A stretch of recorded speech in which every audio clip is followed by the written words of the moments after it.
Hello दोस्तों, welcome to my story reading channel. आज की स्टोरी है का नाम है क्या यही मोहब्बत है, जिसे लिखा है निशा सहगल जी ने। तो चलिए शुरू करते हैं। Chapter 1, lovely Jahnavi. हरिद्वार हरि की नगरी, जहाँ बहती गंगा मैया ना जाने कितनों के पाप धोकर उन्हें मोक्ष प्रदान करती है। यही नहीं, गंगा नदी को पूरे भारत में माँ का दर्जा दिया गया है। इसी हरिद्वार की एक सुबह गंगा नदी अपने बहाव के साथ बहती जा रही थी।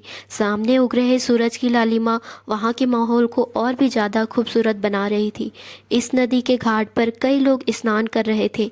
वहीं मंदिरों में गंगा आरती की आवाज़ गूंज रही थी और लोग जय गंगा मैया का जयकारा लगाते हुए वहां डुबकियां लगा रहे थे। वहीं थोड़ी ही दूर पर तभी उसे गंगा के जल में एक लड़की आंखें बंद किए हुए और हाथ जोड़कर बाहर निकली। उस लड़की ने पूरे कपड़े गंगा नदी के पानी से भीगकर उसके शरीर से चिपक गए थे। इस वक्त उसने एक सफ़ेद रंग का सूट पहना हुआ था और दुपट्टे को अपनी कमर पे बांधा हुआ था। वह लड़की देखने में काफ़ी खूबसूरत थी। उसके चेहरे पर छाई मासूमियत बिल्कुल गंगा की तरह पवित्र नजर आ रही थी।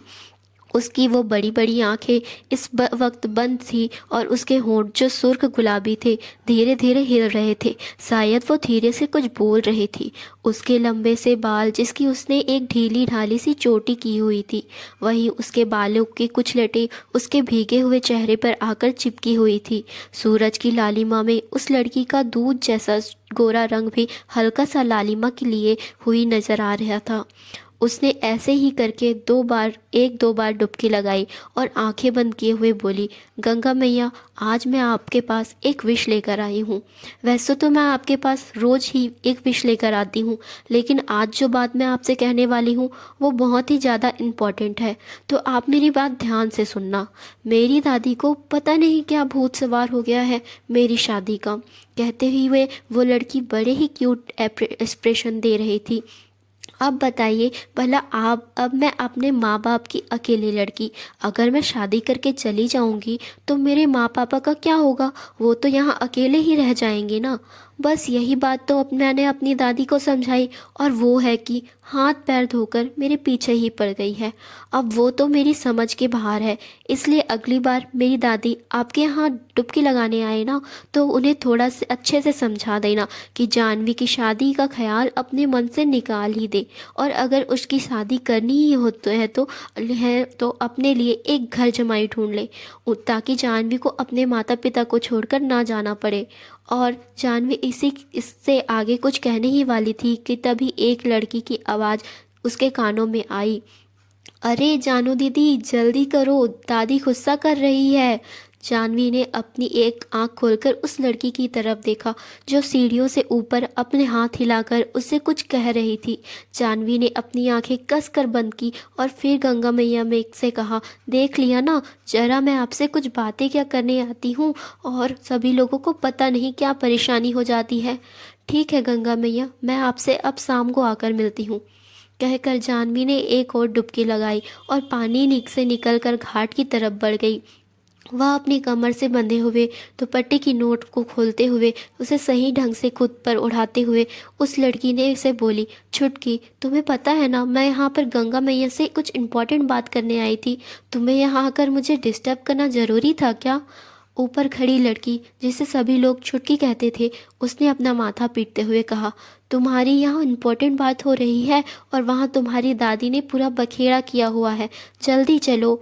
अब तक जानवी ऊपर तक उस लड़की के पास आ चुकी थी।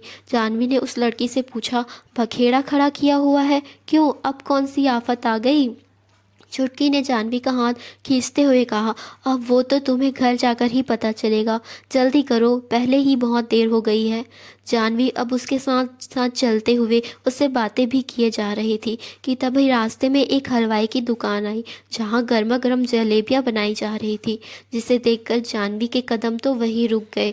दरअसल गर्मा गर्म जलेबियाँ जानवी की कमजोरी थी। जानवी ने अपना हाथ छुटकी के हाथ से छुड़ाया और हलवाई की तरफ बढ़ गई। छुटकी ने जब जानवी को जाते हुए देखा तो अपना सिर ना में हिलाते हुए कहा, बस अब जानवी दीदी यहाँ से टस से मस नहीं होने वाली जब तक भरपेट जलेबियाँ ना ठूस ले। वह जल्दी से जानवी के पास आई और उसका हाथ पकड़ते हुए बोली, जानवी दी, क्या कर रही हो? आपको पता है ना, वहाँ पर दादी ने हंगामा मचाया हुआ है और आपको यहाँ जलेबियों की पड़ी है।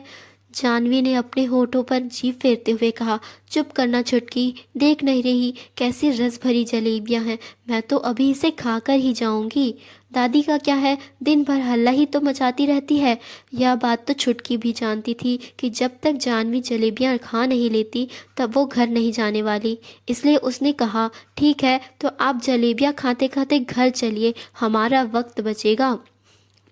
जानवी ने कहा, ठीक है। फिर उसने हलवाई से कहा, काका जल्दी से मुझे जलेबियाँ पैक कर दीजिए और एकदम कड़क और रस भरी वाली देना। काका ने हंसते हुए कहा, जानता हूँ जानवी बेटा, तुम्हें कैसी जलेबियाँ पसंद है, रुको मैं जल्दी से तुम्हारे लिए जलेबियाँ देता हूँ। हलवाई ने एक एक कोने में जानवी को जलेबियाँ डालकर पकड़ा दी तो जानवी ने एक जलेबी जल्दी से मुंह में डालकर अपनी आंखें बंद करते हुए कहा, वाह काका, आपके यहाँ की जलेबियाँ तो कहा तो का क्या ही कहना, दिल खुश हो जाता है। अच्छा, पैसे खाते में लिख देना, मैं पापा को बता दूंगी, वो आके आपका हिसाब कर देंगे। कहकर जानवी छुटकी के साथ वहां से जल्दी निकल गई। घर आने तक तो जानवी ने पूरी जलेबियां ही खत्म कर ली थी। वह जैसे ही अंदर घुसे, उसकी दादी सोफे पर बैठी हुई गुस्से से तमतमाते हुए उसकी माँ को कुछ सुनाई जा रही थी।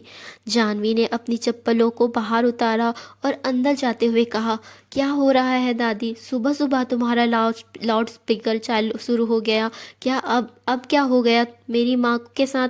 वह तुम्हारे ऊपर क्यों भड़क रही है? दादी ने मुंह बनाते हुए कहा, आ गई गंगा तेरी चमची, यहाँ हम उसके लिए लड़का ढूंढ रहे हैं और ये यहाँ की गलियों में अटखेलियाँ कर रही है। पूछो सुबह सुबह क्यों बाहर निकल गई थी? जानवी जानती थी कि उसकी दादी की जुबान तेज है और जो मुंह में आता है वह उसी तरह से बोल देती है, लेकिन उसे भी अपनी दादी को मनाना अच्छे से आता था। वह जल्दी से जाकर दादी के पास बैठी और कसकर उन्हें पकड़ते हुए बोली, अरे मेरी गुस्सेल दादी, कम गुस्सा किया करो, तुम्हें पता है बीपी बढ़ जाती है। मैं कहीं नहीं गई थी, सिर्फ गंगा मैया में डुबकी लगाने गई थी। दादी ने उसे दूर करते हुए कहा, क्या कर रही हो जानवी, तू पूरी भीगी हुई है, जा पहले जाकर कपड़े बदल ले, मुझे भी भीगा रही है। जानवी ने एक बार फिर से अपनी दादी को कस कर पकड़ा और उनके कंधे पर सिर रखते हुए कहा, बदल लूंगी दादी, पर अभी मुझे तुम पर बहुत सारा प्यार आ रहा है। कहकर जानवी ने अपनी दादी की गाल पर किस किया। बस यही आकर जानवी की दादी पिघल जाती थी। उन्होंने हंसते हुए जानवी के सिर पर एक हल्की सी थपकी देते हुए कहा, शैतान लड़की, मस्का लगाने में तो अव्वल है तू, अब जल्दी से जा कपड़े बदल वरना ठंड लग जाएगी तुझे। तो गंगा जो मुंह दबाए हंस रही थी, उसने भी जानवी से कहा, हाँ जानवी, जाओ बेटा कपड़े बदल लो, वैसे भी तुम्हें ठंड बहुत जल्दी लगती है। जानवी खड़ी हुई और अपने रूम की तरफ जाते हुए बोली, माँ मैं जल्दी से चेंज करके आ रही हूँ, मेरे लिए गर्मा गर्म आलू के पराठे तैयार रखना, मुझे बहुत तेज भूख लगी है। छुटकी ने उसे जाते हुए देखा और मन ही मन कहा, अभी अभी तो यह पूरी आधी किलो जलेबियाँ ठूस कर आई है और अभी इसे इन्हें भूख भी लगी है। फिर छुटकी ने दादी से कहा, अच्छा दादी बुला लो मैं अब आपकी लाडली पोती को, अब मैं जा रही हूँ, मुझे स्कूल भी जाना है। कहकर छुटकी वहाँ से बाहर भाग गई। अब सबसे पहले हम थोड़ा सा जानवी के बारे में जान लेते हैं। जानवी, जिसका पूरा नाम है जानवी शर्मा, यह अपनी माँ गंगा शर्मा और पिता सुधीर शर्मा की इकलौती बेटी है और उनकी बहुत ज़्यादा लाडली भी है। जानवी की उम्र सिर्फ 20 साल है और उसकी ग्रेजुएशन इसी साल कंप्लीट हुई है। जानवी तो वैसे तो बहुत प्यारी है, लेकिन थोड़ी सी चुलबुली और शरारती भी है, जिस वजह से वह कई बार उसे अपनी दादी से डांट भी पड़ती है। लेकिन उसकी दादी जानवी से को प्यार भी बहुत करती है और एक जानवी ही है जो अपनी दादी के गुस्से को शांत करना जानती है। बाकी का आप सभी जैसे। दादी ने गंगा से कहा, गंगा मैंने सुमित्रा से बात कर ली है, उसके पोते के लिए और सुमित्रा को भी हमारी जाह्नवी बहुत पसंद है। बल्कि वह तो यह बात सुनकर बहुत खुश हो रही थी। तो गंगा ने थोड़ा झिझकते हुए कहा, पर माँ जी, आपको नहीं लगता कि वो लोग बहुत बड़े हैं? मतलब हमारे हमसे हर चीज़ में काफ़ी ज़्यादा ही हैं। तो क्या वो हमारे जैसे छोटे परिवार से रिश्ता जोड़ेंगे? मतलब हम तो उनके सामने कभी भी नहीं ठहरते हैं ना। उस लड़के के माँ बाप कहीं कहते कहते गंगा चुप हो गई। आगे की स्टोरी चैप्टर 2 में।